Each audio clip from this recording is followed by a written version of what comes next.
All right, so this is an important toilet update right over here. So this is the toilet that, on the side of it, I'll probably link to that somewhere in there. Not that it's that important. But there was a bit of a leak. It didn't smell weird or anything at the time, but I'm like, that's not good. And as we can see, hopefully there's enough light. You can see it's a little miscolored. It's not that horrible, right? Versus that, but there is some water. There's some water issues there.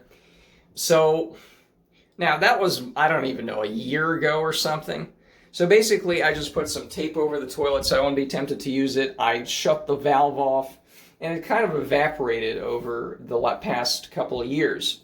And then yesterday I noticed that there was a strong kind of chlorine smell or some kind of really acid, a very strong smell coming out of it. It wasn't like a rotting sewer smell. It was just an acid, sort of strong, caustic chemical smell. Now, I did pour bleach in here before. I think that was the last thing I did in there. And I don't know if it's sewer mixing with, I don't know.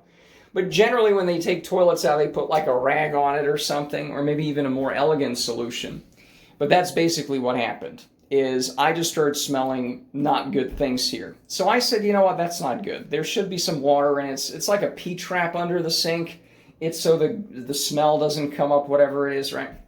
Well, because I didn't want standing water here, because then I'm not even using it. It's probably leaking a little bit on the side, so let's not have that. So what I ended up doing was I let the valve fill up the tank, okay? I flushed it. I didn't bring any towels, mind you, and then it started leaking, not on the side. I was watching that. It started leaking from the clean tank water, okay? It started leaking from here because this thing dried out, okay? And I think because of that, because it dried out, it wasn't providing a seal anymore. So this area started leaking like, not crazy, but you could see it. So I bring some towels here. I shut the valve off, and I flush a second time to get rid of the tank water for the second time. There was even more leaking there. So I think that the seal around the tank, I think that cracked because there was no water in it anymore. And then it just, whatever brittle stuff fell off and it became a bigger hole. So, but the point is, I just wanted to flush it to get rid of the chemical smell and to make sure if there's something coming up, it just doesn't come up anymore. Well, mission accomplished. There's still water in the toilet. And now the question is, okay, what do I do here? Because the problem is it's not just a simple get rid of the toilet and put a new one in. I might attempt that. If it was a simple job, I might attempt that myself, and I might even do it now. The problem is you have you have the shit carpet from 1985. I don't think they ever changed it. It's disgusting, But the floor underneath it, you have the padding So you have the carpet here. You have the padding for the carpet. This is glued there, as we can see. Oh, you know what? Let's take it up. Those are little staples. We can pull those up. And as you can see, there's probably a little bit of water. Again, it doesn't look like a horrific scenario of just, it's never been. But over there, it's pretty black. And I don't know what's under here. Even when I moved in, as we can see, let me shake it. Oh, dear God. This was always an issue, right? Right, is this thing is just loose. That's why, and probably the seal under it is all that donut thing, I think it looks like. I think it's a wax ring or something.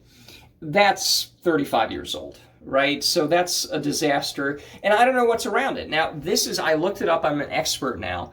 This wood is actually the underlayment, I think, because it's under whatever floor's here. But there's actual, like the plywood, the big sheets of plywood, that's under here. That is the, I should figure this out. The subfloor. This is probably not the subfloor. This is probably something else, right? So, to make a long story short, what I intend to do is figure out how to get the water out without causing ironically more water to fall through here. There's nothing, this is the second story, there's nothing in the under. I don't see anything anywhere where it should be leaking out if it was really going through the floors too much.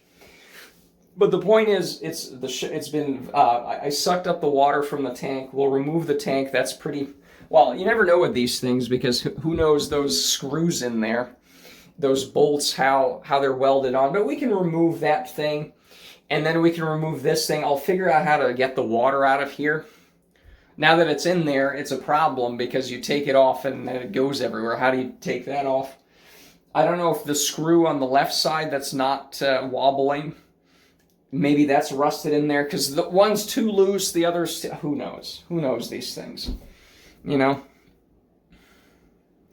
But that's my intention, is to take it out and at least survey the potential amount of water damage that is around that area. Because again, I can't in good conscience put a toilet back here that looks like, you know, that has wood like that.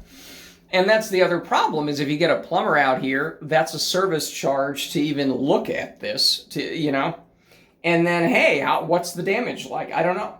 If not the subfloor, but just the planks here, if the, I guess, underlayment, we'll see how many layers you have. Because I've seen YouTube videos, they're like, yeah, you have the big plywood sheets, and then you have this, then you have that. I'll have to assess the area. Now there's going to be there's definitely a hole through the flooring. So we'll be able to see there and see what layers are on the side of it and see what damage there is, how deep it goes. Because again, if you have the floor joist like this, right, and then you pound in the underlayment, you pound in the subfloor, you can cut some of that out and just repound it. I've seen some videos. It's, you know, the problem, of course, because it's a small spot, you know, what happens if you have to go under the wall? This is not a load-bearing wall by any means, right? This is, we know this because of this, right? This is on the other side. It's hollow.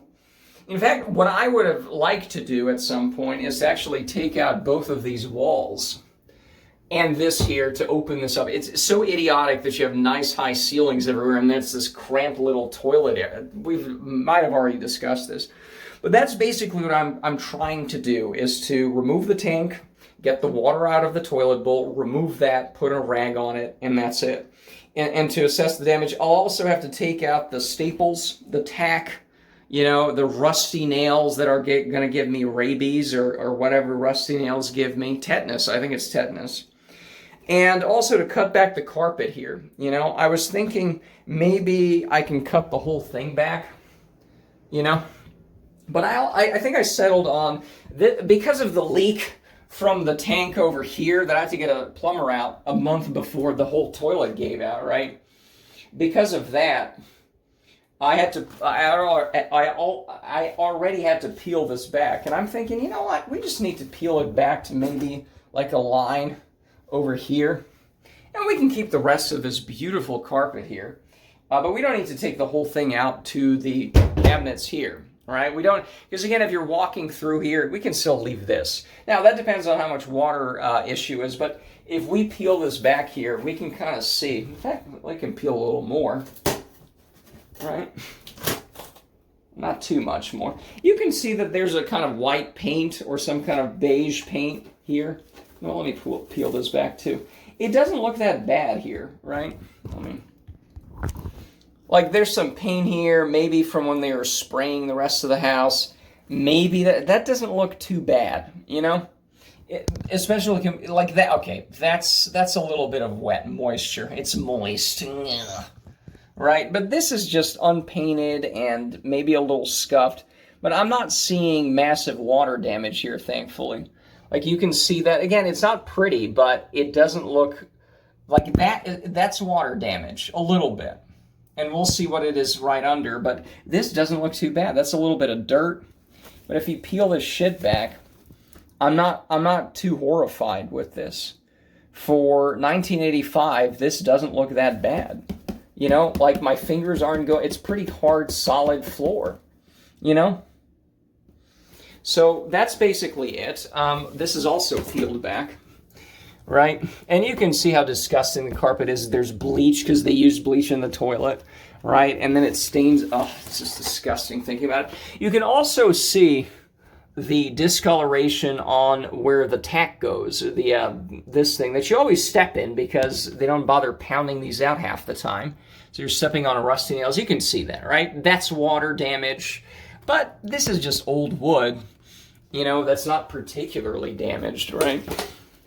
Right? Like this is not water. I don't think that's water. That's probably just maybe a little bit of the humidity and the nails rusting out. But that doesn't look any different from what it was downstairs, you know, when they took out the carpet and put in the concrete overlay there. So I'm not too worried about this. And if I take the toilet off, it'll also be easier to see, can I do this? Because I'd like to. And if not, it's probably easier for a plumber to get a good assessment of how to put a toilet on and whatever wood they need to put on there as well. Right? Now, it's going to look ugly because, you know, we're going to cut it back. It's going to be the bare floor, and it's not like the rest of this carpet is good, so whatever, you know. But at least I'll have a functional toilet upstairs, and I don't have to go downstairs every single time. But, you know, I kind of wish I learned to do this stuff. I kind of wish, you know, this whole place had been renovated when I moved in, or I shortly did it after, but whatever, everything sucks, so, you know. We'll get around to this. I mean, Thanksgiving's coming up, so, again, this is not an emergency. I still have a toilet working downstairs, and that toilet's completely new.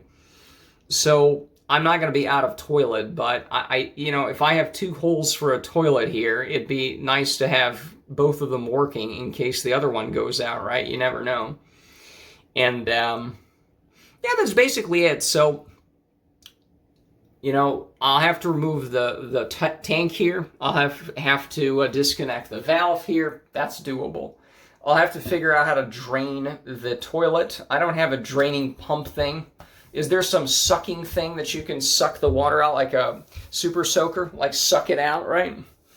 Or put some towels in there, because the water's clean, right? It's not an issue. Maybe I use some old towels to soak the water out of the tank up here that didn't drain, because there's always a little bit on the sides.